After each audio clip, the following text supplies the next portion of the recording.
السلام عليكم ورحمة الله وبركاته. ازيكم يا احلى واجمل اخوات في الدنيا؟ عاملين ايه؟ يا رب تكونوا بخير. هنعمل النهارده مع بعض صابون الشاور او صابون الاستحمام. طالع معايا بالجمال والقمر اللي انتوا شايفينه ده من كوبايه واحده من الزيت، وبقيه المكونات ان شاء الله موجوده عندك في المطبخ. طلع معايا 3 قطع كبيره، حجم القطعه حوالي 200 جرام. وريحه الصابونه جميل جدا، وملمس الصابونه ناعم ورغوه عاليه جدا. هنشوفها ان شاء الله في اخر الفيديو. يلا كده نسمي الله ونصلي على الرسول ونشوف هنعملها ازاي مع بعض. اول حاجه معانا ربع كوبايه من الميه عاديه خالص من الحنفيه. هننزل عليهم بمعلقتين كبار هرميين من بتوع الاكل من الصودا الكاويه، اللي هي صودا القشور بالشكل ده. وحبايب قلبي اللي بيسالونا على اسماء الصودا الكاويه اكتب لكم اساميها في صندوق الوصف. طبعا هنتبع التعليمات واحنا شغالين في الصودا الكاويه: لبس الجوانتي والكمامه، وفتح الشبابيك والشفاط، وبعيدا عن الاطفال. هنقلب كويس لحد ما الصودا الكاويه تدوب تماما، وبعد كده هنركنها على جنب لحد ما تبرد. وهنا بس كنت بشرت قطعة من شمع العسل، حوالي 100 جرام، يعني ما يعادل كده 4 معالق كبار هرميين من بتوع الأكل. نزلت بيهم كده في ربع كوباية من المية. طبعا عارفين فوائد شمع العسل للبشرة، جميل جدا جدا، وكمان بيساعد على تصلب الصابونة، وبيساعد ان الصابونة تقعد معاكي فترة طويلة على الحوض. نزلت بيهم كده في كسرولة عندي او في طاسة، وعلى نار هادية خالص بسيحهم بالشكل ده. ما بياخدش معاكي حوالي اقل من نص دقيقة. هننزل عليه بكوباية من الزيت. الزيت ده نضيف مش مستعمل. اول ما بننزل بالزيت بيحصل تكتلات بالشكل ده. هناخده برضو على نار هادية مع التقليب المستمر لحد ما التكتلات دي كلها تسيح معانا. هنبدأ بقى نجيب البولة بتاعتنا وهننزل بالمكونات بتاعتنا في البولة. وهنتأكد بس ان الزيت بدأ يبرد معانا مش سخن. هنقلب كده شوية لحد ما نحس ان هو بدأ يبرد خالص. هننزل بيه الصودا الكاوية وهي باردة.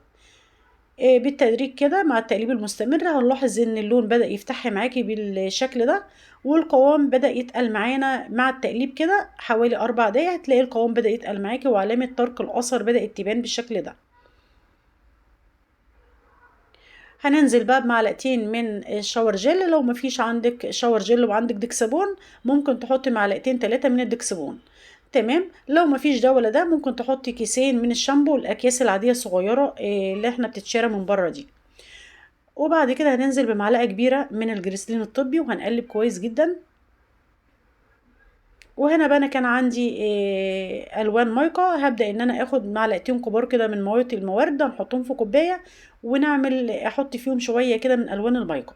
لو انت مش عندك الوان مايكا، ممكن تحطي المعلقتين ميه الموارد على الصابون مباشره. وخلاص كده هيبقى باللون ده وتبقى جميل جدا جدا. مش مشكله خالص الوان المايكا.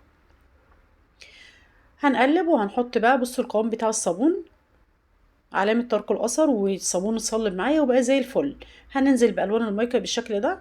ولو احتاجت لون، عايزة تقالي اللون، مش هينفع تحطي أي سوائل تانية، تنزلي على الصابون مباشرة بالشكل ده لحد بقى ما عايزة اللون المطلوب. يعني خلاص على كده هتحطي لون بالتدريج كده حبة حبة لحد ما اللون اللي انت حباه.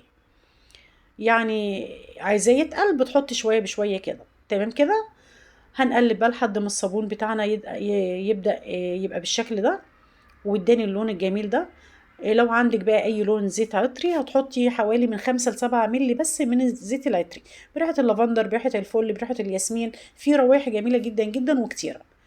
هجيب بقى العلبة اللي انا هصب فيها، او لو عندك قوالب سيليكون هتصب فيها الصابون بتاعك. انا رشيتها بس برشة من الكحول عشان اعقمها، ونزلت بيه الصابون بالشكل ده. القوام بتاعه عامل زي قوام الكيك كده، جميل جدا جدا. هنديله هبدتين بس كده عشان يتساوى الوش بتاعه. وانا كنت شغالة اصلا من الصبح لحد بالليل، يعني بعد ما فات كده حوالي 6 ساعات بدأ معايا بالقوام القمر ده. بجد تحفة. هنبدأ نقطعه بقى زي ما انت حابة، التقطيعة اللي انت حباها. لو انت حابة تسيبيها قطعة كبيرة كده زي ما هي كده تبقى حلوة قوي. تمام. انا حبيت بس ان انا اخليه يعني قطع صغيرة. قطعته على يعني 6 قطع. والصابونة برضو حجمها مش صغير قوي، يعني حلوة برضو معقولة. المكونات بسيطة وسهلة، والصابون طالع معايا ناجح جدا جدا وفي منتهى الروعة والجمال. طبعا هنسيبه بقى من بالليل لحد الصبح كده، ونختبر الرغوة بتاعته يكون جمد معانا شوية. انا هرصه بس كده لحد الصبح. يعني حوالي للظهر كده كنت بختبر معاكم الرغوة. الصابون اتصلب معايا وبقى زي الفل وجميل جدا جدا. والرغوة بتاعته جميلة وريحته جميلة والملمس بتاعه ناعم جدا جدا.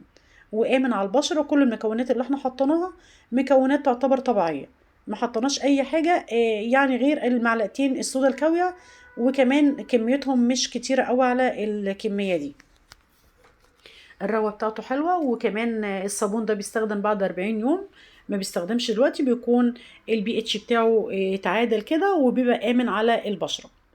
اتمنى الفيديو عجبكم حبايب قلبي، ولو عجبكم الفيديو ما تنسونوش في لايك وشير وتشتركوا في القناة لو انتم مش مشتركين، واشوفكم على خير ان شاء الله، والسلام عليكم ورحمة الله وبركاته.